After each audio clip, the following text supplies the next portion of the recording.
안녕하세요. 저는 40대 중반의 여자로 제 인생을 되돌아보면 참 다양한 경험을 했다고 느낍니다. 여러분은 행복과 불행이 일정한 양이 있다고 들어보셨나요? 솜사탕이 녹아내리듯 달콤한 행복도, 끝이 보이지 않을 것 같은 불행도 결국엔 정해진 양이 있어서 영원하지 않다고 하더군요. 저는 불행하진 않았지만 어린 시절부터 순탄하지 않은 삶을 살아왔어요. 물론 저보다 훨씬 힘들게 사신 분들도 많다는 걸 잘 알고 있어요. 그러나 사람마다 자신의 고통이 가장 크다고 느끼는 법이니 저 역시 그렇게 느꼈던 것 같아요.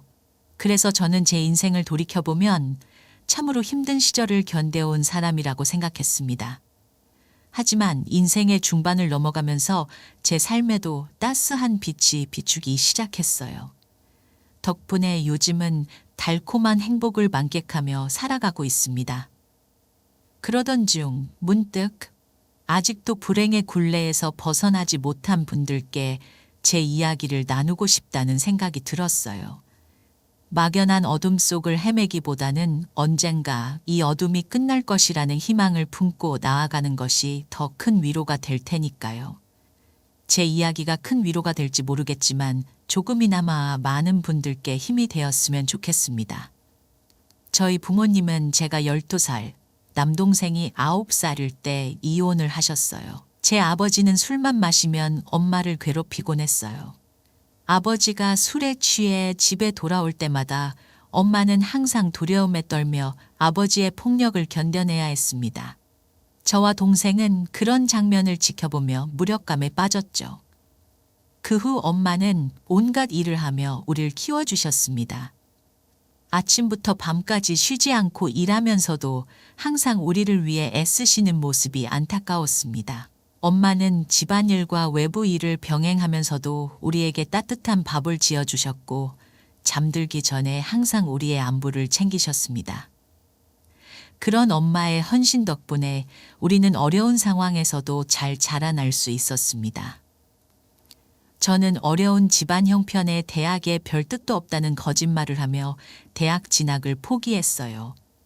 엄마의 부담을 조금이라도 덜어드리기 위해 저는 20살이 되자마자 공장에 취업했습니다. 하루 종일 고된 일을 하면서도 저는 꿈을 포기하지 않았습니다. 제 가슴 속엔 언젠간 멋진 광고 디자인 일을 하는 꿈이 있었거든요. 그러나 시골에서 자라 학원에 다닐 수 없었기에 관련 서적만 사서 틈틈이 공부했습니다. 공장에서의 일은 힘들고 지쳤지만 틈날 때마다 책을 읽으며 꿈을 향한 희망을 키워갔습니다. 그러던 중 공부를 잘했던 동생이 서울에 있는 대학에 합격하며 저 또한 제 꿈에 한 발자국 더 다가갈 수 있는 기회가 생겼습니다. 동생이 서울로 떠나기 전날 밤 우리는 함께 앉아 미래에 대한 이야기를 나누었습니다. 우와, 서울. 말만 들었지 진짜 눈이 돌아간다. 그치? 제가 말하자 엄마는 조용히 웃으며 대답하셨습니다. 그러게, 우리가 시골 사람이라 서울에서 잘 적응할 수 있을지 모르겠어. 우리는 대화를 나누며 희망과 불안이 교차하는 감정으로 가득 차 있었습니다. 그럼에도 불구하고 그 순간에 우리에게는 꿈을 향한 열망이 더 커졌습니다. 동생의 대학 생활을 지원하기 위해 우리는 큰 결심을 하고 모두 함께 고향 시골에서 서울로 이사를 했습니다. 엄마는 식당에서 일을 시작했고 저는 운이 좋아서 월급이 더 높은 공장에 취직할 수 있었습니다. 처음에는 서울 생활에 대한 막연한 두려움과 걱정이 많이 있었지만 그 걱정은 곧 새로운 기회로 인한 기쁨과 기대감으로 바뀌었습니다. 서울에는 제가 그토록 배우고 싶었던 광고 디자인을 배울 수 있는 수많은 학원들이 있었습니다. 컴퓨터 프로그램과 디자인 기술을 배울 수 있는 기회가 이렇게 많다는 것에 저는 너무나도 설레고 기뻤습니다. 저는 일을 하면서 남는 시간마다 꿈을 이루기 위해 열심히 공부하고 노력하기 시작했습니다. 광고 디자인을 배우며 느끼는 기쁨은 제 삶의 새로운 희망이었습니다. 하지만 겨우 조금 살만해지려던 때 저희 집에는 또다시 불행이 찾아왔습니다. 이제야 겨우 행복해질 수 있을 것 같았는데 왜 또 이런 일이 생기냐고. 우리 엄마가 너무 불쌍해. 제가 25살 때 자주 복통을 호소하시던 엄마는 갑자기 췌장 암 3기라는 충격적인 진단을 받으셨습니다. 동생이 휴학하겠다는 것을 제가 말린 후 저는 학원을 그만두고 생활비와 엄마의 병원비를 마련하기 위해 일했습니다. 매일 같이 병원에 가서 엄마의 곁을 지키며 경제적으로도 힘들어져 가는 상황에 많은 눈물을 흘렸습니다. 병원비는 날로 쌓여갔고 저와 동생은 번갈아 가며 아르바이트를 하며 어떻게든 생활을 유지하려 애썼습니다. 동생과 저의 간절한 바람에도 불구하고 결국 엄마는 2년간의 투병 끝에 세상을 떠나셨습니다. 엄마가 병세가 악화될 때마다 우리는 절망감에 휩싸였고 경제적인 압박은 우리를 더욱 힘들게 했습니다. 이후 동생과 저는 전보다 훨씬 더 서로를 의지하며 살아갔습니다. 저는 다시 일을 하면서 틈틈이 학원을 다녔고 동생은 대학 공부와 과외 아르바이트에 열중했습니다. 졸업 후 동생은 취업 준비생 생활을 거쳐 나이 28에 대기업에 합격했는데 그때까지 저는 물심양면으로 동생을 뒷바라지했습니다. 합격 통보를 받은 날 동생은 저를 껴안고 눈물을 흘리며 말했습니다. 이게 다 누나 덕분이야. 누나가 대학에 가고 싶었던 것도 알고 있었고 누나가 꿈을 포기하고 싶지 않았던 것도 다 알았어. 그런데도 누나는 끝까지 나를 지지해줬잖아. 그래서 내가 더 열심히 할 수 있었어. 이제 누나도 엄마의 마지막 말씀처럼 누나 자신을 위한 삶을 살아야 해. 알았지? 항상 저를 졸졸 따라다니던 어린아이 같았던 동생이 그날은 저보다 훨씬 어른스럽게 느껴졌습니다. 그 순간 동생의 진심 어린 말에 가슴이 벅차올랐고 우리 둘의 노력이 헛되지 않았음을 깨달았습니다. 그런 동생의 응원에 힘입어 저는 공장 일을 그만두고 편의점 아르바이트를 시작했습니다. 틈틈이 공부하던 때와 달리 이번에는 정말 열심히 공부에만 매진했습니다. 그 결과 저는 33살에 드디어 광고 디자인 회사에 입사할 수 있었습니다. 비록 직원 수가 몇 안 되는 작은 회사였지만 꿈의 첫 발걸음을 내딛는 것만으로도 더할 나위 없이 행복했습니다. 이후 저는 금융기업에 다니던 남편을 만나 35에 결혼하게 되었습니다. 결혼식 날 동생은 모든 준비를 도맡아 해주었고 제 눈에는 눈물이 고였습니다. 동생은 끝까지 반대했지만 결국 현금 2천만 원과 혼수까지 전부 마련해 주었습니다. 네가 안 먹고 안 입으면서 모은 그 돈을 어떻게 내가 받아? 나도 돈 있어. 괜찮아. 돈은 다시 벌면 되지만 누나 결혼은 한 번뿐이잖아. 부모님 없는 누나한테 뭔가 해줄 수 있는 가족은 나밖에 없으니까 거절하지 말고 받아. 그래야 내 마음이 편해. 그리고 누나가 나를 위해 해준 것들을 생각하면 이건 아무것도 아니야. 누나가 계속 거절하면 나 너무 속상할 것 같아. 동생은 때로는 오빠 같고 때로는 아빠 같은 든든한 사람이었습니다. 그런 동생의 헌신에 감동을 받았고 더욱 사랑스럽게 느껴졌습니다.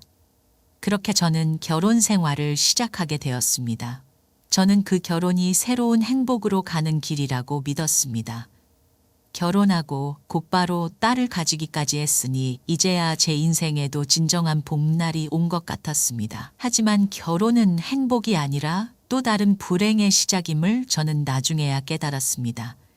여보 어디야? 지금 시간이 몇 시인데 왜 아직도 안 들어와? 친구들이랑 술 마시고 이야기하다 보니까 벌써 이렇게 늦었네. 곧 들어갈게. 거짓말하지 마. 또 그놈의 도박하러 갔지? 남편은 제가 딸을 낳은 후부터 완전히 달라졌습니다. 새벽까지 노름하러 다니고 어떤 날은 회사까지 빠진 채 며칠 밤낮으로 도박판에서 지새더라고요. 매일같이 돈을 잃고 돌아와서는 화를 내고 가족을 돌보는 것은커녕 저와 딸을 방치하는 모습이 점점 더 심해졌습니다. 도박에 중독된 남편은 집안의 경제적 문제를 더 악화시키며 우리에게 큰 고통을 주었습니다. 출산 후 직장을 그만둔 저는 아이를 데리고 남편을 찾아다녔습니다. 울고 화를 내도 남편은 꿈쩍도 하지 않았고 결국 시부모님께 도움을 청했습니다. 어머님, 아버님, 우리 소희가 아빠 좀 말려주세요. 정말 말씀드리기 싫었는데 그 사람 도박에 완전히 빠져 있어요. 우리 애랑 먹고 살아야 되는데 월급도 안 가져오고 전에 모아둔 돈으로 겨우 버티고 있어요. 이렇게 계속되면 정말 같이 못 살아요. 얘 남자가 일하다 보면 스트레스 풀려고 그런 거 할 수도 있는 거지. 그런 거 가지고 결혼한 지 얼마나 됐다고 이혼을 들먹여? 며느리 관리 제대로 안 할 거야? 왜 저한테 그러세요? 고아라서 배운 게 없으니 이렇게밖에 말 못하는 거죠? 부모도 없는 고아를 우리가 거둬줬으면 감사해야지 이혼하면 어디로 갈 거냐? 네가 얼마나 남편 마음을 편하게 못 해줬으면 그랬겠냐? 남편은 아내 하기 나름이라던데 너 같은 애가 들어와서 우리 아들이 망한 거야. 어머님, 아버님 두 분 아들이 잘못한 건 하나도 없고 저만 문제라니요? 우리가 우리 아들을 얼마나 잘 키웠는데 네가 지금 우리가 아들을 잘못 키웠다고 말하는 거냐? 부모도 없는 고아 주제에 건방지게 하늘 같은 남편한테 대들기만 해봐. 숨 죽이고 살면서 우리 아들 불편하지 않게 해야 돼. 알겠어? 시부모님도 변했습니다. 결혼 전엔 고생 많았다며 안아주더니 이제는 대놓고 고아라고 부르며 남편의 편만 들었습니다. 남편이 월급을 제대로 가져오지 못하는 일이 잦아졌지만 저는 몇 시간짜리 아르바이트밖에 할 수 없었습니다. 제가 태교를 잘못한 건지 딸이 툭하면 아파서 긴 시간 일을 할 수 없었거든요. 하지만 제가 결혼한다고 너무 좋아했던 동생에게 미안해서 차마 동생에게 힘든 얘기를 털어놓지도 못했습니다. 많은 사람들은 왜 그런 상황에서도 빠르게 이혼하지 않느냐고 했습니다. 저도 다른 사람이었다면 분명 그렇게 말했을 겁니다. 하지만 저는 편부모 가정에서 자랐기 때문에 우리 가족이 전보다 더 행복했음에도 불구하고 주위에서 손가락질을 많이 받았습니다. 아빠도 없는 애가 뭘 배우겠어? 집에 문제 있는 애들은 다 티가 나지. 혜정이 엄마가 저런 애랑 놀지 말랬지? 집에 문제 있는 애들은 인성에도 문제가 있거든. 너도 나쁜 물 들어. 저는 이런 말들에 상처를 받았습니다. 남편이 도박에 빠지기 전에는 저에게 잘해줬기 때문에 남편을 다시 되돌릴 수 있을 거라는 바보 같은 생각을 했습니다. 그래서 남편을 도박에서 떼어놓기만 하면 우리 딸에게도 제대로 된 아빠를 찾아줄 수 있을 거라는 생각에 그 시간들을 버텼던 것 같습니다. 당신 이거 뭐야? 여자 립스틱 아니야. 그게 언제 묻었지? 세탁소에 당신이 좀 맡겨줘. 뭐? 그게 지금 나한테 할 소리야? 나한테 먼저 변명을 해야지. 변명? 나 여자 나오는 술집에 갔었어. 당신처럼 목석같이 매일 잔소리만 하는 사람 말고 거기 여자들은 내 자존심을 세워줘. 당신이 나한테 해준 게 뭐가 있어? 나는 돈 벌어오는데 당신은 불평만 늘어놓고 애나 잘 돌봐. 내가 딴 살림을 차린 것도 아니고 당신한테 무슨 변명을 해? 남자가 그럴 수도 있는 거잖아. 왜 이렇게 불만이 많아? 뭐? 당신 나를 얼마나 우습게 보는 거야? 당신 부모가 나를 무시하니까 당신도 내가 그냥 이 집 사는 몸종인 줄 알아? 다 이러고 살아. 내가 고하고 볼 것도 없는 당신 인생을 이렇게 남들처럼 평범하게 만들어줬는데 당신 의자 그 정도도 못 참아? 참 욕심도 많다. 남편은 자신이 한 일을 너무나도 당당하게 말하며 저를 더욱 비참하게 만들었습니다. 남편은 아내를 동등한 사람으로 보지 않았고 그 순간 저는 더 이상 참을 수 없었습니다. 제 인내심이 한계에 다다랐습니다. 저는 남편 셔츠에 묻은 립스틱 자국을 그의 입에 마구 비비며 말했습니다. 진짜 이게 뭐 하는 짓이야? 왜 싫어? 얼마나 그 더러운 여자들이랑 노는 게 좋았으면 집에서도 쪽쪽대려고 셔츠에 저런 걸 묻혀왔어. 쪽쪽거리니까 어디 그 없는 자존감이 더 올라가니?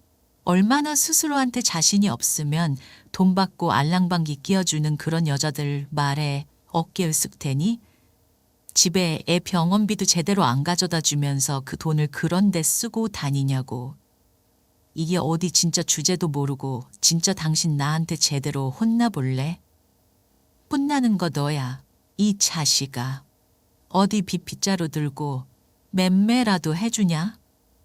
내가 내 아버지란 인간한테 우리 엄마가 당하고 사는 걸 하도 봐서 없는 형편에 20살 넘어서부터는 호신술로 복싱 배우고 다녔던 사람이야. 자기보다 약하다고 여자 함부로 된 인간들 만나면 아주 목살을 내놓으려고. 당신은 몰랐지. 자신 있으면 어디 덤벼봐. 찝찝 스트라이크를 날려줄 테니까 이 비겁한 놈아. 찝찝 스트라이크? 내가 진짜 기가 막혀서 내가 진짜 당신 하나도 안 무서운데 남자가 돼서 여자한테 주먹 올리면 안 되니까 참는 거야. 알았어. 드세다 드세. 참지 마, 이 자식아. 나도 더 이상 너 안 참아줄 거니까. 나 너 같은 벌레랑 못 살아.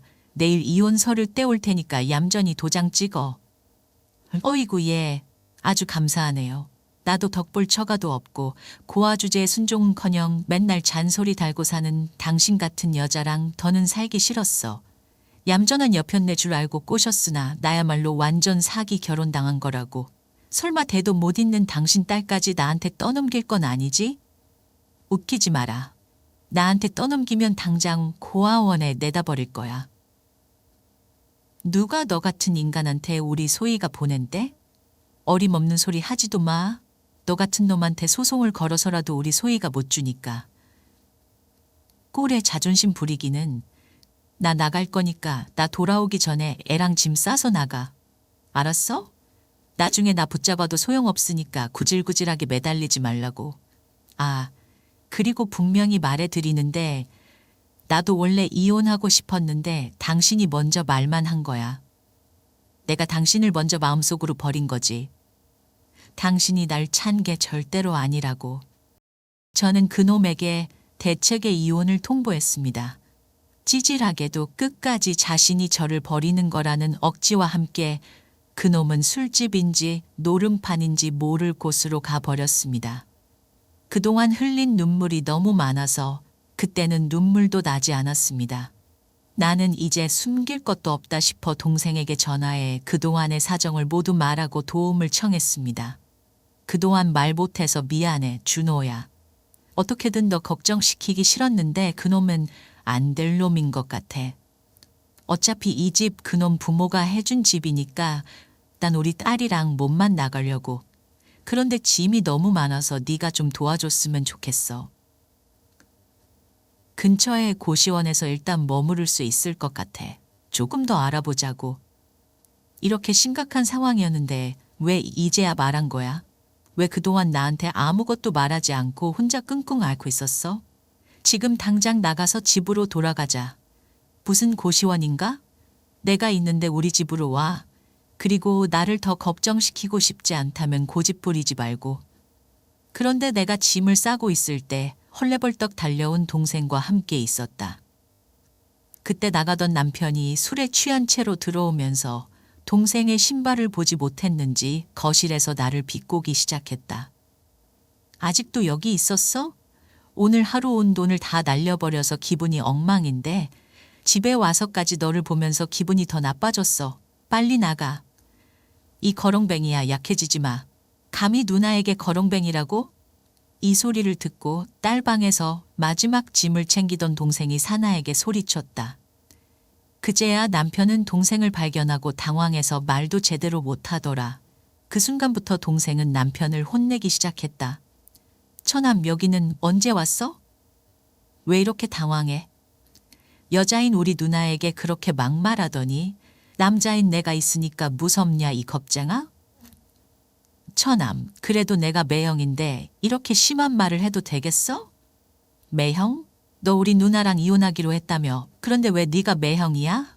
이제 내 눈에 너는 그저 쓰레기일 뿐이야. 우리 누나가 어떤 사람인지 너와 너의 부모가 함부로 대할 수 있는 존재가 아니야. 누나는 언제나 정직하고 선량하게 살아온 사람인데 너희는 그런 누나를 어떻게 그렇게 무례하고 악랄하게 대할 수 있냐? 뒤에서는 내 누나의 가슴에 비수를 꽂으면서 내 앞에서는 마치 무슨 신사라도 된 듯이 행동하다니 이건 정말 용서받을 수 없는 범죄야.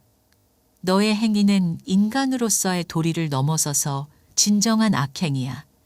내 마음 같아서는 너를 지금 당장 끝장내고 싶지만 난 너와 너의 부모와는 다르게 인내할 수밖에 없어. 도박에 빠진 너희가 끝이 좋을 리 없다는 건 뻔히 알지만 너의 불행을 내가 감내할 이유는 없어. 어차피 너는 비참한 최후를 맞이할 것이고 너의 부모는 도박에 빠져 자식의 똥이나 닦으며 비참하게 생을 마감할 거야. 너희 집은 애초에 우리 누나와는 전혀 어울리지 않았어. 내가 살아있는 한 누나와 소희가 눈에 띄면 가만히 두지 않을 거야. 너 같은 쓰레기는 더 이상 내 시선에 들어오지 말아라. 내가 너희 집 앞에 다시 서면 바로 진짜 벌을 내릴 거야. 알았어? 누나 가자. 여기는 정말 쓰레기 냄새가 나서 숨이 막힌다. 남편은 동생에게 반박 한마디도 못하고 그렇게 나는 동생과 함께 딸을 데리고 집을 나왔다. 그 뒤에 시어머니가 화가 나서 전화를 해왔는데 나는 그동안 꼭 하고 싶었던 말을 하고 전화를 끊었다. 야, 네가 감히 우리 아들한테 이혼을 통보했다고? 네 동생도 우리 아들에게 난리를 치고 갔다며? 이래서 고 아들이라고? 감히 네 매형에게 무슨 쓰레기라고? 쓰레기를 쓰레기라고 부르는 게 뭐 잘못된 건가요? 그냥 진짜라고 말했을 뿐이에요. 그리고 이 말은 꼭 하고 싶어서 전화를 드린 건데요. 아줌마가 그렇게 고하고 하는데 아줌마 아들은 고아 발 뒤꿈치에도 미치지 못하는 인성을 갖고 있어요. 아마도 아들만 데리고 있는 게 아니라 아줌마와 아저씨도 초등학교 도덕부터 다시 배우는 게 좋을 것 같아요. 뭐야? 이게 진짜? 네, 진짜입니다. 진짜로 맞는 말만 했어요. 그러니까 제 말 새겨 들으시고 앞으로 더 나은 사람이 되시길 바랍니다. 그럼 끊겠습니다. 정말 속이 다 후련했습니다. 그렇게 나는 결혼 5년 만에 딸의 양육권과 약간의 재산 분할과 함께 이혼을 하게 되었어요. 그동안 몰래 모아둔 시부모와 남편의 비하 발언, 남편의 유착 사유를 모두 증거로 삼아 위자료도 받아낼 수 있었죠. 이후에는 동생의 집에서 딸과 함께 지내게 되었는데 동생은 혼자 사는 게 외롭기도 했던 건지 우리가 돌아오는 일이 너무 신난다고 말했습니다. 소희야, 외삼촌 왔다. 우리 귀염둥이 오늘도 잘 놀았어? 특히 동생은 조카를 정말로 애지중지하고 귀여워했습니다. 원래도 딸을 예쁘게 생각했던 동생이었지만 이제 함께 살게 되면서 그 사랑은 말로 표현할 수 없을 만큼 깊어졌습니다. 매일매일 조카를 보며 행복해하는 모습을 보니 그가 조카에게 쏟는 사랑과 관심은 정말 특별하다는 것이 느껴졌습니다. 동생은 조카를 바라볼 때마다 그 따뜻한 시선에서 정말로 진심이 느껴졌습니다. 아빠의 사랑을 제대로 받아본 적 없던 제 딸은 그런 외삼촌의 무한한 사랑과 관심을 받으며 큰 행복을 느꼈습니다. 동생은 조카가 필요할 때는 언제든지 옆에 있어 주었고 작은 것 하나하나에도 정성을 다했습니다. 한편 저는 이혼 후 잠시 결혼에 실패한 불행한 사람이라는 생각이 들었지만 그럼에도 불구하고 제 딸이 점점 더 건강해지는 모습을 보면서 이 모든 고난이 결국은 좋은 결과를 가져왔다는 믿음을 갖게 되었습니다. 딸이 건강해지고 웃는 모습을 보니 동생의 사랑과 헌신이 그에게 정말 큰 힘이 되었던 것임을 확신할 수 있었습니다. 그 집에 안 좋은 기운이 있었던 건가?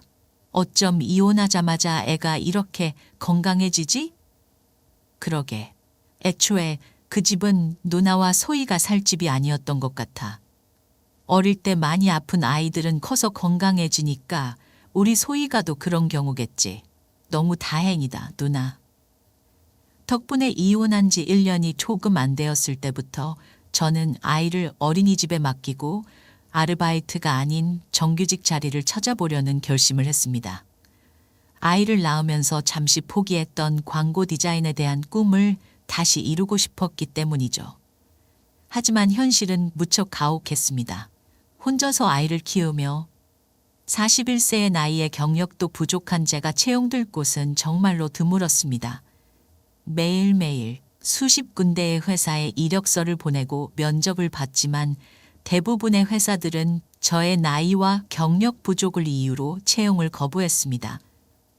많은 면접관들이 제 이력서를 단지 한눈에 보고는 피식 웃으며 경력이 부족하다는 이유로 거절했습니다. 심지어 몇몇 회사에서는 제 나이에 대한 비판적인 시선으로 가득 찬 면접을 진행하며 저를 가끔은 거의 자극적일 정도로 무시하기까지 했습니다. 제 마음속에는 왜 나라는 사람에게 이렇게 가혹한 평가를 내리는가라는 질문이 가득 차 있었고, 이런 상황에서 자존감을 지키는 것이 정말 힘들었습니다. 하지만 저는 끝까지 포기하지 않기로 마음먹었습니다. 딸을 위해서라도, 그리고 자신의 꿈을 다시 이루기 위해서라도 절대 굴하지 않고 이력서를 돌렸습니다. 아, 나이가 41세에 경력이 3년밖에 없으시네요. 네, 그렇지만 일할 때 정말 일을 잘한다는 이야기를 많이 들었습니다. 기회를 주신다면 열심히 일할 수 있습니다.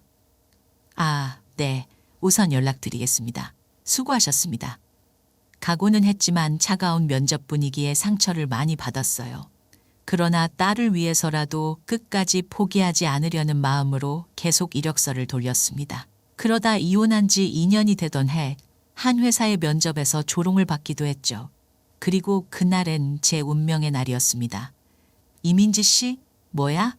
사람 급하다고 아무나 다 면접을 이렇게 잡으면 어떡해? 면접관 2명은 제 이력서를 보고 비웃었고 저는 끝까지 미소를 유지하며 견뎌냈습니다. 그러나 그들의 비아냥은 계속됐죠.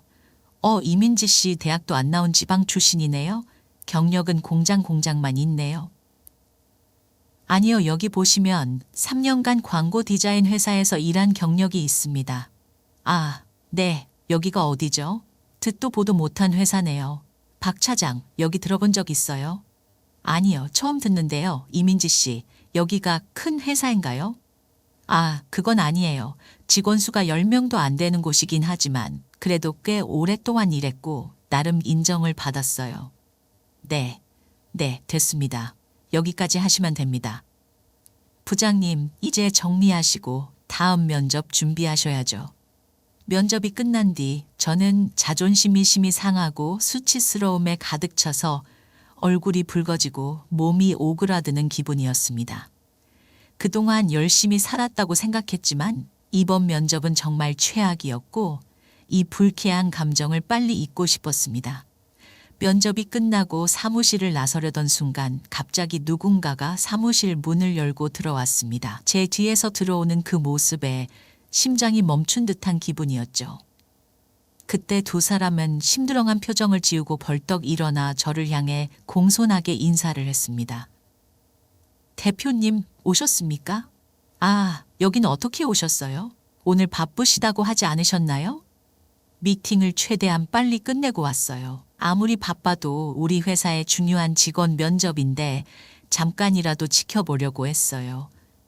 그런데 벌써 면접이 끝나가는 분위기네요. 안녕하세요? 네, 안녕하세요. 너야?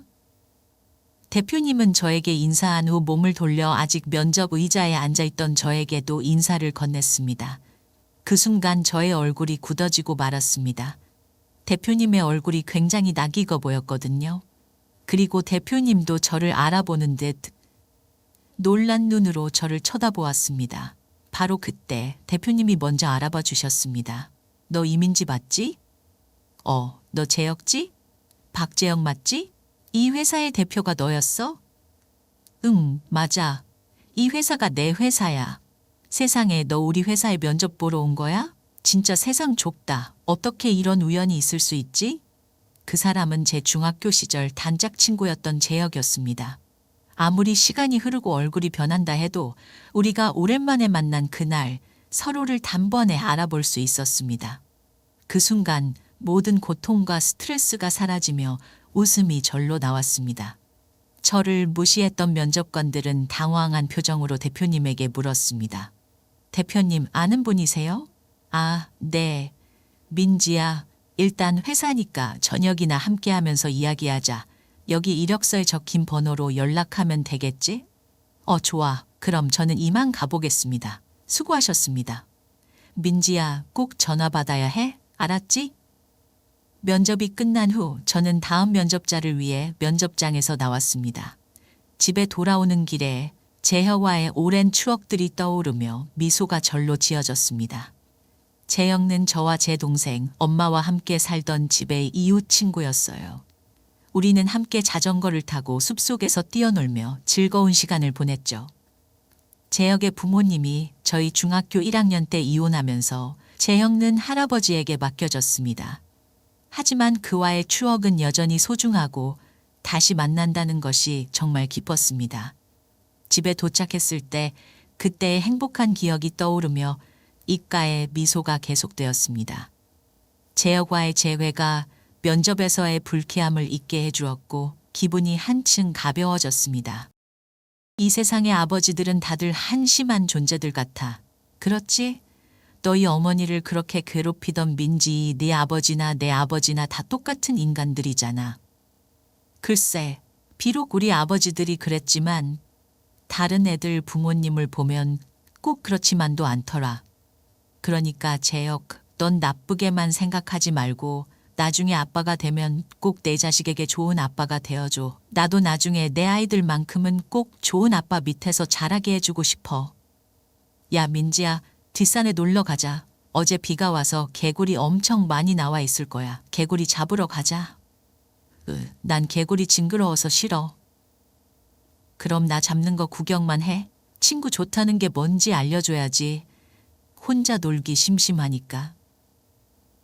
부모님의 이혼이라는 공통된 아픔 덕분에 우리는 빠르게 가까워졌습니다. 시골 마을에서 산으로 들로 뛰어다니며 놀았고 가끔 제 동생까지 껴서 셋이 자전거를 타고 놀기도 했습니다.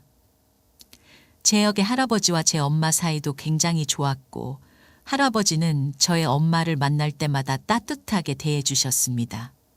엄마는 그런 할아버지를 참 좋아하셨죠. 아주머니, 집에 계시죠?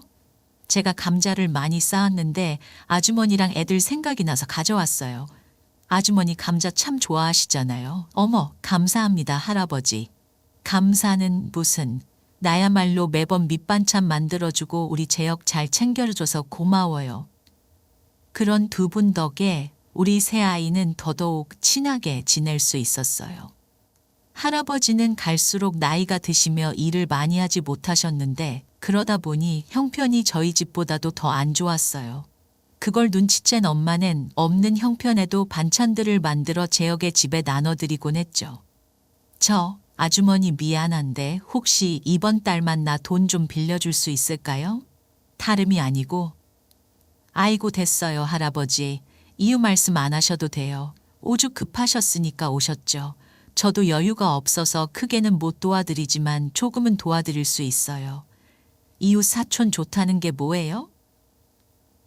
엄마는 없이 살지 언정 절대로 인색한 분이 아니었습니다. 재혁과 고등학교 입학할 때는 아예 저와 함께 재혁을 데리고 가서 교복까지 맞춰주셨어요. 할아버지께서 재혁의 교복을 사줄 돈이 없어 몰래 집 밖에 나와 흐느끼시는 걸 엄마와 제가 함께 봤었거든요. 할아버지는 교복을 사들고 온 재혁을 보곤 저희 엄마의 손을 잡고 펑펑 우셨어요. 내가 할애비가 돼서 우리 재혁한테 참 해준 게 없습니다. 이번에 교복도 못 사줘서 물려 입을 교복을 찾아봐야 하나 고민하고 있었는데 정말로 감사합니다. 아주머니. 아유, 아니에요. 돈 갖고 내게 딸을 둔 엄마로서 어떻게 재혁과 남 같아요. 다 어려울 때 돕고 사는 거죠. 재혁는 그런 저의 엄마에게 늘 어머니라고 부르며 깍듯이 대하고 고마워했습니다. 우리 두 가족은 가끔은 한 집에 모여 식사도 하며 그렇게 굉장히 가깝게 지냈죠. 한 번은 제가 고등학교 가는 길에 불량한 무리를 만난 적이 있었는데 어떻게 알고 재혁과 마구 뛰어오더라고요. 어찌나 소리를 질러대는지 불량배 무리가 직업을 하고 도망가지 않겠어요? 아, 고마워 재혁. 나 너무 무서웠어. 그런데 여긴 어떻게 알고 온 거야? 우리 동네도 아닌데. 아, 이 근처에서 요새 돈 빼는 불량배들이 있다고 우리 학교도 소문이 났더라. 그래서 걱정돼서 너 마중 나오고 있었지. 이럴 게 아니라 우리 앞으로 저기 저 앞에서 만나서 학교 끝나고 같이 집에 가자. 이후 한동안 재영은 매일 같이 나를 집까지 데려다 주었어요. 어릴 적엔 그런 재혁가 마치 든든한 보호자처럼 느껴졌어요. 그가 내 곁에 항상 있어주는 것이 얼마나 큰 위안이 되었는지 모릅니다. 우리는 서로에게 이렇게 절친한 친구로 오래도록 지낼 거라고 굳게 믿었죠. 하지만 고등학교 3학년이 되던 해 재영은 서울로 이사를 가게 되었어요. 오래전부터 편찮으셨던 할아버지가 돌아가신 후 재영은 서울에서 혼자 지내시던 어머니와 함께 살기 위해 이사를 결심한 것이었죠. 재혁의 아버지는 할아버지의 장례식조차 참석하지 않았던 탓에 재혁과 서울로 가게 된 이유는 그가 아버지와의 관계를 정리하고 새로 시작해야 했기 때문이었어요. 당시 재혁과의 이별은 정말 힘들었지만 나는 그가 새롭게 시작하는 삶을 응원하며 서로의 행복을 기원했어요. 재혁야, 서울 가서도 나 잊으면 안 돼. 알았지? 엄마랑 행복하게 잘 살아. 너야말로 나 잊지 마. 내 걱정은 말고 항상 너의 어머니랑 준호 잘 챙겨. 우리 나중에 꼭 다시 만나자. 재영은 그때 제 손에 편지를 한 장 쥐어주었습니다. 눈물의 이별을 한 후 집에서 그 편지를 읽어본 저는 아쉬운 마음에 다시 눈물을 뚝뚝 흘렸죠. 민지야, 내가 또 널 언제 볼지 모르겠지만 너에게 이 말을 못하고 가면 평생 한이 될 것 같아서 편지로 나아 고백해. 나 너 참 많이 좋아했어. 비록 용기가 없어서 말은 못했지만 부모님이 이혼한 후 힘든 시간을 맞이한 나에게 너는 선물이었어. 그동안 너로 인해서 행복했고 너로 인해서 내가 웃을 수 있었어. 그리고 너와 너의 어머니 그리고 내 동생으로 인해서 위로의 따뜻함을 배웠어. 너와 함께 보냈던 시간들, 이곳에서의 추억들 나 절대로 잊지 못할 거야. 자주 연락하고 성인 돼서 꼭 다시 만나자. 재혁처럼 저 또한 재혁과 함께 보냈던 시간들이 가슴속에 따뜻한 기억으로 오래도록 남아 있었습니다. 그 기억들은 마치 소중한 보물처럼 간직되어 있었죠. 재혁의 편지를 읽을 때 그간의 추억들이 하나하나 떠오르며 가슴이 벅차오르는 것을 느꼈어요. 그 편지에서 재혁과 제게 남긴 고백을 읽으며 눈물이 핑 돌았고 그와 함께했던 소중한 시간들이 제게 얼마나 큰 의미였는지 새삼 깨달았습니다. 편지를 읽으면서 재혁의 솔직한 마음을 느끼자 그의 고백이 얼마나 진심 어린 것인지 알게 되었죠. 그 당시에는 사춘기 시절의 풋사랑이라고 생각했지만 이제는 그 감정이 얼마나 깊고 순수했는지 이해하게 되었습니다. 눈물 속에서 그 시절의 감정이 다시금 되살아나며 재혁과 그토록 저를 아껴주었던 마음이 얼마나 소중했는지 절실히 느꼈습니다. 그 뒤로 우리는 한동안 집 전화를 통해 연락을 주고받았지만 시간이 흐르면서 재혁의 연락은 점점 끊기고 말았죠. 전세집에 살던 우리 가족은 얼마 뒤 전세금이 올라 이사를 하게 되었고 그때 전화번호가 바뀌었어요. 게다가 재혁 어머니의 집 전화번호가 적힌 종이를 잃어버리기까지 해서 더 이상 연락을 할 수가 없었습니다. 당시에는 지금처럼 휴대폰이 보편화된 시기가 아니었기 때문에 연락을 끊고 나서는 그와의 연락이 어려워졌습니다. 그 후로도 치열하게 살아가던 중 엄마까지 돌아가시면서 재혁에 대한 기억은 서서히 희미해졌고 어느새 잊혀지게 되었죠. 하지만 42살이 되어 그 재혁을 다시 만났을 때 그 감동은 이루 말할 수 없었습니다. 그 순간의 반가움과 감격은 그동안의 모든 기억이 되살아나면서 그간 잊었던 소중한 인연이 다시금 제게 돌아온 것 같았어요. 저는 그날 어린이집에서 하원시킨 딸을 퇴근한 동생에게 부탁했습니다. 그리고 재혁과 저녁 약속을 위해 한 삼겹살 집으로 향했죠. 우리는 삼겹살에 소주를 마시며 그간의 회포를 풀었습니다. 야, 내가 민지 너랑 이렇게 술 한잔 할 기회를 날려오다니 정말 꿈만 같다. 내가 너 얼마나 보고 싶어 했는지 알아? 나중에 동네 찾아갔을 때 너희 가족 이사 갔다고 해서 엄청 실망했었어. 미안해.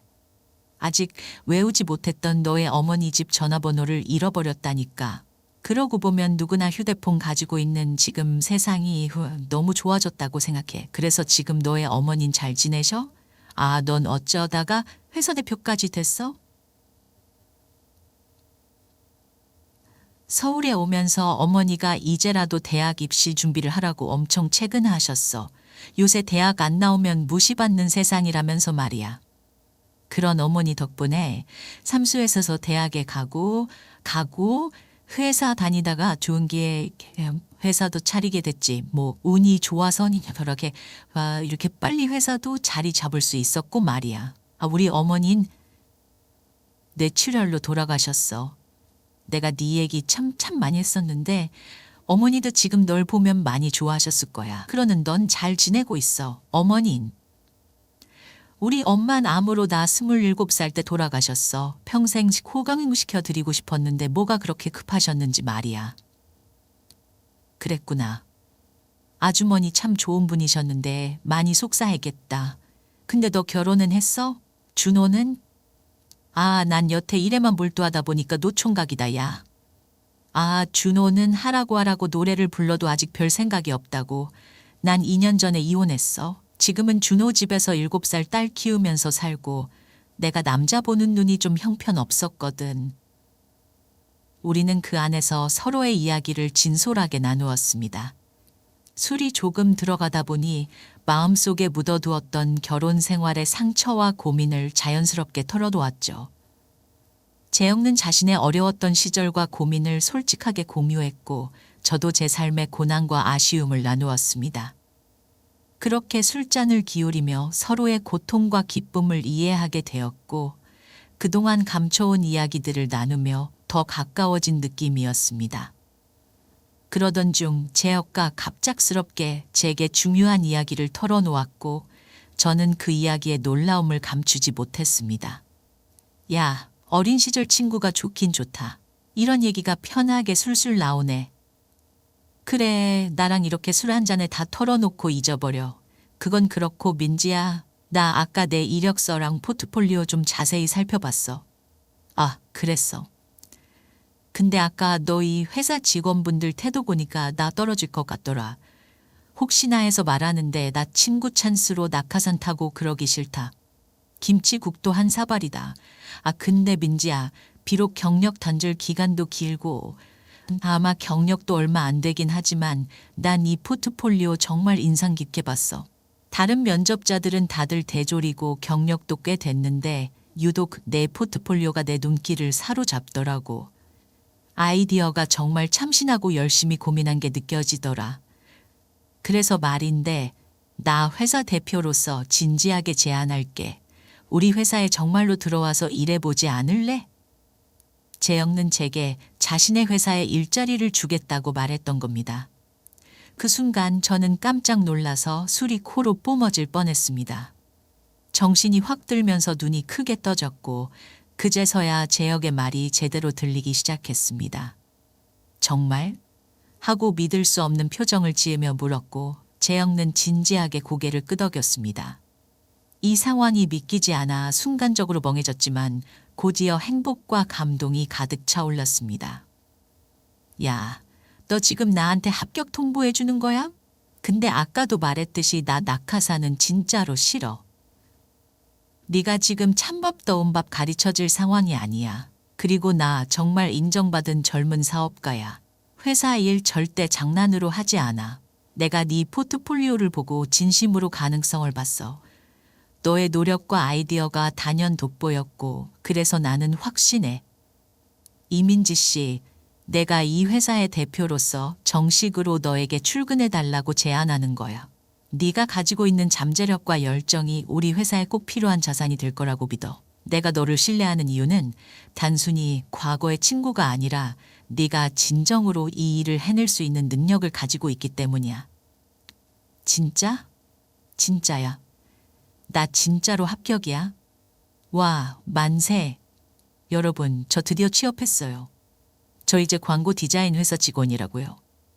저는 너무 들뜬 나머지 자리에서 벌떡 일어나 만세를 외치며 주위 사람들을 놀라게 했습니다. 가슴이 뛰는 듯한 기쁨에 순간적으로 눈물이 나와 흐르기 시작했죠. 재영는 당황한 표정을 지으며 저를 말리려 했지만 이내 그 표정이 사라지고 폭소를 터뜨리더라고요. 그 모습에 저도 웃음을 참지 못하고 결국 재혁을 와락 끌어안으며 감정이 북받쳐서 흐느꼈습니다. 우리 두 사람은 기쁨과 감동이 섞인 눈물을 흘리며 서로를 꼭 끌어안고 오랜만에 만난 친구와의 이 특별한 순간을 마음껏 즐겼습니다. 정말 고마워, 재혁이야. 나 너한테 누가 되지 않게 정말 열심히 일할게. 내가 얼마나 취업이 간절했는지 몰라. 광고 디자인은 내 꿈이었어. 넌 감정에 솔직한 건 예나 지금이나 똑같구나. 알았어. 기대할게. 그러니까 그만 울고 술이나 마저 마시자. 그날 저는 재혁과 늦게까지 술을 마셨습니다. 그리고 데려다 주겠다는 재혁을 애써 돌려보낸 뒤 기분 좋게 집에 들어왔. 누나, 재혁 형은 잘 만나고 왔어? 아이고, 술 냄새. 준호야, 이 누나 드디어 취업했어. 재혁과다 합격이래. 소희야, 세상에서 제일 사랑하는 우리 딸. 엄마 이제 당당한 워킹맘이야. 엄마가 드디어 꿈에 더 가까워졌어. 두고 봐. 이 엄마가 우리 소희가 자랑스러워할 수 있는 멋진 엄마가 될 테니까. 술 기운에 들떠서 목소리가 커졌고 감정이 북받쳐서 눈물이 조금 나면서도 웃음을 터뜨렸습니다. 뭐, 재혁 형이 진짜 그렇게 말했다고? 와, 진짜 너무 축하해, 누나. 난 언젠가 누나가 꼭 고생 끝에 결실을 맺을 줄 알았어. 재혁과의 놀라운 재회를 들었던 동생은 펄쩍펄쩍 뛰며 기뻐했습니다. 그렇게 저는 들뜬 마음으로 그 다음 주부터 재혁 회사에 출근하게 됐어요. 아, 저 사람이에요?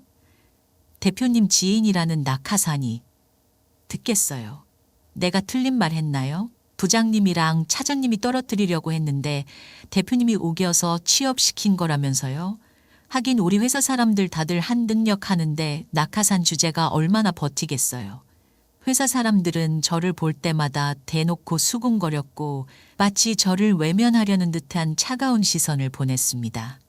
특히 면접에서 저를 떨어뜨리려고 했던 두 사람은 저를 못마땅하게 바라보며 가끔 비웃기까지 했죠. 그들이 내뿜는 차가운 분위기에 압도되면서도 저는 재혁의 신뢰를 배신하지 않기 위해 더욱 열심히 일했어요.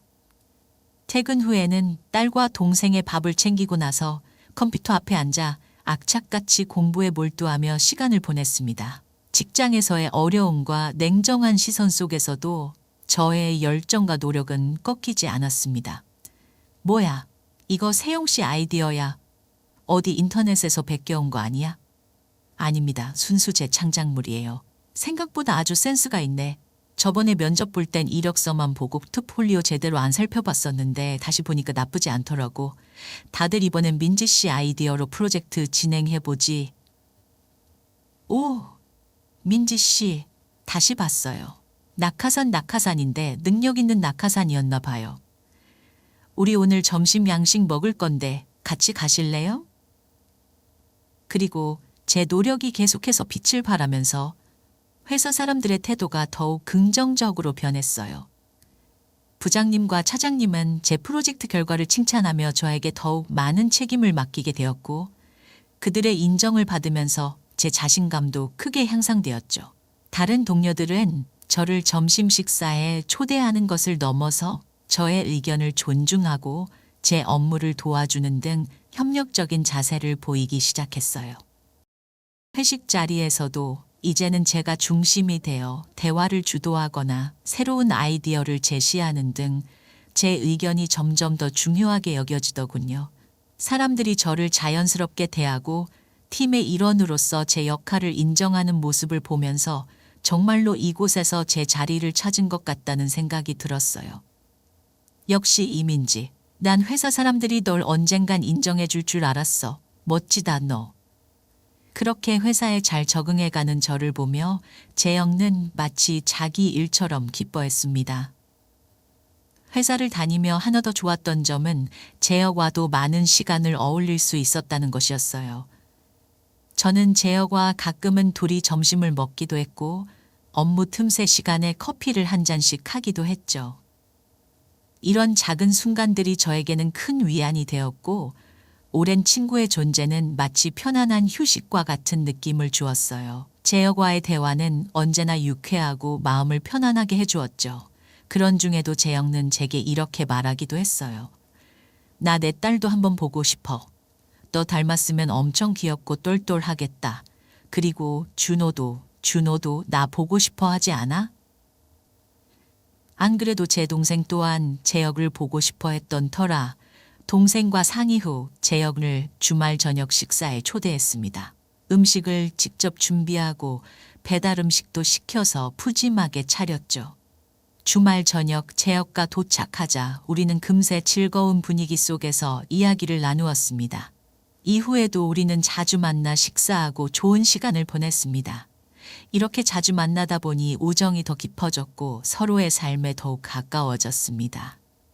우와, 재혁 형 왜 이렇게 멋있어졌어요? 이야, 준호 너야말로 왜 이렇게 근사해졌어? 맨날 형 하면서 따라다니던 그 쿤찌찐이는 어디 갔냐고. 아이 찌질이는요, 형 마지막으로 봤을 때가 중3이었는데요. 그나저나 너무 반가워요, 형. 나도야, 임마. 아, 네가 소희가구나. 반가워. 아저씨는 소희가 엄마랑 외삼촌의 오랜 친구야. 안녕하세요, 안소희입니다. 말투도 어쩜 이렇게 똘똘해. 야, 민지야, 소희가 눈매가 딱 너다, 너. 소희, 아저씨가 용돈 줄게. 이걸로 맛있는 과자 사 먹어. 야, 애 버릇 나빠져 주지 마. 아이, 괜찮아. 어른이 주는 건 원래 거절 안 하고 받는 거야. 아유, 예뻐라, 소희야. 아저씨가 목말 태워줄까? 좋아요. 저 목말 완전 잘 타요. 가끔 우리 삼촌이 태워줬어요. 동생과 재혁는 아주 반갑게 제외 인사를 했습니다. 그리고 저희 딸은 처음 만난 재혁에 낯 한 번 가리지 않더라고요. 아마 자신을 예뻐해주는 재혁을 한눈에 알아본 거겠죠. 이후에도 재혁은 종종 저희 집에 놀러 왔습니다. 시간이 지남에 따라 재혁과 저는 딸과 셋이 그리고 나중엔 둘이서만 만나는 관계로 자연스럽게 발전하게 됐습니다. 친구에서 서로 조심스러워지는 남녀 사이로 변한 거죠. 그렇게 함께 시간을 보내며 제 마음속 깊은 상처가 서서히 치유되는 것을 느꼈습니다. 재혁은 제 가장 힘든 시기에 손을 내밀어 주었고 제 상처를 보듬어 주었습니다. 특히 저희 딸에게 아빠처럼 잘해주는 재혁에게 너무 고마웠어요. 재혁과 함께하는 순간순간이 저에게 큰 위로와 행복을 주었고 그로 인해 제 마음도 점점 치유되었죠. 그래서 재회한 지 2년 만에 재혁과 제게 청혼했을 때 제가 거절할 이유는 아무것도 없었습니다. 그와 함께하는 미래가 너무나도 행복하고 빛나 보였으니까요. 민지야, 이제 나 소희한테 아저씨가 아니라 아빠 하고 싶은데 그래도 될까? 그리고 네 상처 평생 옆에서 치유해 줄 수 있는 다정한 남편이 되고 싶어. 우리 예전에 서로 나눴던 말 기억해? 난 우리 아버지랑 다르게 좋은 아빠가 되고 넌 내 아이한테 좋은 아빠를 만들어주겠다고 한 말 말이야. 우리 그거 이제 같이 하자. 난 평생 민지 너 행복하게 만들어줄 자신이 있어.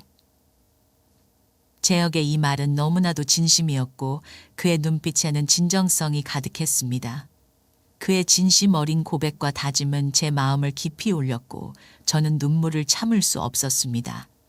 그가 저와 소희를 얼마나 소중히 여기고 사랑하는지 느껴졌고 그의 진정한 마음이 저에게 큰 위로와 희망을 주었습니다. 난 이미 과거가 있는 사람인데 정말 나랑 평생을 약속해도 괜찮겠어? 당연하지. 아마 내 첫사랑이 널 다시 만나기 위해 내가 지금껏 결혼을 하지 않은 게 아닐까? 난 우리가 언젠가 다시 만나서 부부가 될 운명이었다고 생각해. 그러니까 민지야, 나랑 결혼해줘. 그렇게 저는 이혼한 지 4년 만에 회사 직원들의 축하까지 받으며 재혼하게 됐습니다. 반복되기만 한 줄 알았던 제 인생에 찾아온 최고의 반전의 순간이었죠. 회사 동료들, 친구들, 가족 모두가 진심으로 축하해주며 제 인생의 새 출발을 응원해 주었어요. 이렇게 많은 사람들의 축복 속에서 결혼식을 올리니 마음 깊은 곳에서부터 감동의 눈물이 흘러나왔습니다. 이렇게 행복해지려고 그 불행한 세월을 다 겪었다 싶어 과거의 고통이 보상받는 기분이었어요. 제 동생 또한 제 형라면 자신도 걱정을 덜어놓을 수 있다며 축하를 아끼지 않았어요. 제 형의 진심 어린 사랑과 헌신을 믿고 저도 그와 함께할 미래에 대해 확신을 가지게 되었죠. 그래서 2년이 흐른 지금 저는 그 어느 때보다 행복한 나날을 보내고 있답니다. 저와 남편은 원래 저와 동생이 살던 아파트 옆 단지로 신혼집을 얻었어요. 덕분에 우리와 동생은 비록 따로 살지만 거의 매일같이 함께 저녁을 먹으며 한 가족처럼 지내고 있죠. 저녁마다 온 가족이 모여 웃고 떠드는 시간이 얼마나 소중한지 모릅니다. 제 남편은 생각보다 훨씬 세심하고 다정한 사람이더군요. 특히 딸 사랑이 엄청나서 직접 책가방을 챙겨주고 숙제도 봐주며 다 큰 어른이 제 딸에게 재롱을 부리더라고요. 남편이 딸을 돌보는 모습을 볼 때마다 마음이 따뜻해지고 감동이 밀려옵니다. 그는 딸에게 아빠 이상의 존재가 되어 주었고 그 모습에 저는 매일 감사하고 있어요. 이렇게 모든 면에서 완벽한 남편과 함께하면서 저희 가족은 그 어느 때보다도 행복한 삶을 살아가고 있습니다. 아빠, 나 학교에서 남자친구 생겼어. 뭐? 소희야, 아빠가 뭐라고 했어? 아빠랑 삼촌 빼고 남자는 다 늑대야. 나중에 대학 가고 나서 남자친구 사귀어도 늦지 않아. 그냥 놔둬요, 여보. 요새 애들이 얼마나 조숙한데 다 저렇게 경험하고 하는 거지 뭐. 그래도 11살이면 너무 이르잖아. 소희야, 아빠가 좋아? 걔가 좋아? 아빠. 그래, 앞으로 아빠보다 좋아하는 사람 생기기 전까지 남자친구 같은 거 만들면 안 돼. 알았지? 게다가 벌써부터 딸을 단속시키는 모습을 보니 아마 저희 딸이 결혼할 때 눈물을 한 바가지 흘리지 않을까 싶습니다. 처음 아빠 사랑을 제대로 받아본 딸은 벌써부터 자기 아빠의 완전한 껌딱지가 되어 있죠. 가끔은 제 동생이 서운해할 정도로 말입니다. 물론 남편과 제 동생은 지금 더 없는 절친이 되었어요. 두 사람은 제일 좋아하는 안주가 꼼장어인데 요즘 꼼장어 맛집을 찾겠다며 둘이 얼마나 어울려 다니는지 모릅니다. 얼마 전엔 저희 집에서 둘이 술을 마시며 이런 대화를 하더군요. 매형, 그거 알아요? 예전에 제가 매형을 미래에 제 매형으로 점 찍어놨었는데 그게 진짜가 될지 누가 알았겠어요?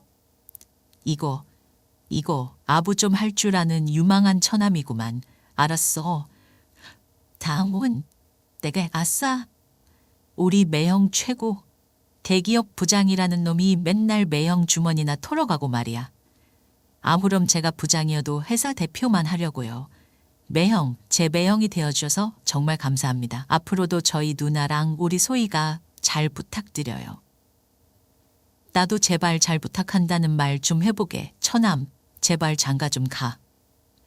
그런 그들의 모습을 보면 저도 모르게 행복한 미소가 얼굴에 퍼집니다. 저는 이렇게 여전히 남편의 회사에서 열심히 일하며 일상의 행복을 찾아가고 있어요. 저는 앞으로도 제가 가장 힘들 때 저를 구원해준 남편에게 최고의 아내로 그리고 최고의 누나이자 엄마로서 열심히 살아갈 생각이에요. 제 남편과 딸이 함께하는 모습을 볼 때마다 마음속 깊은 곳에서부터 행복이 차오르는 것을 느낍니다. 남편이 딸을 돌보며 보여주는 다정함과 사랑은 저를 매일매일 행복하게 해줍니다.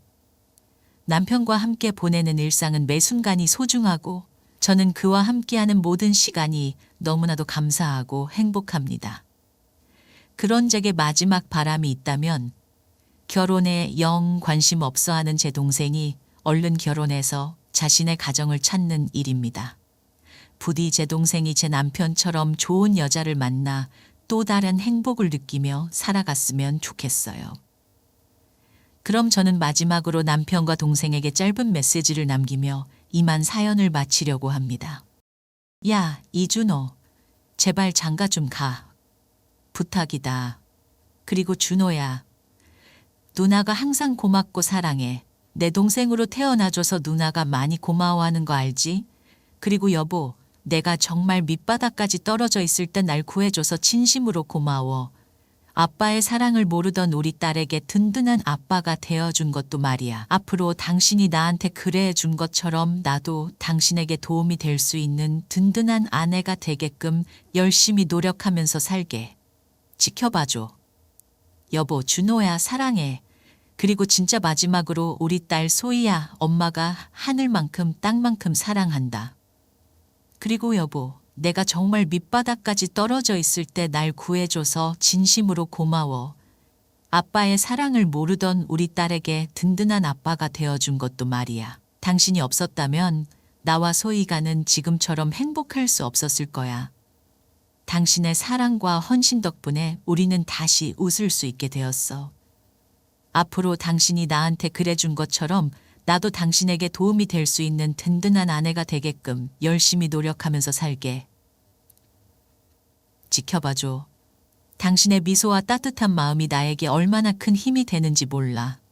당신과 함께하는 매 순간이 나에게는 축복이야. 항상 내 곁에 있어줘서 고맙고 앞으로도 우리 함께 행복하게 살아가자. 여보, 준호야, 사랑해. 그리고 진짜 마지막으로 우리 딸 소희. 엄마가 하늘만큼 땅만큼 사랑한다.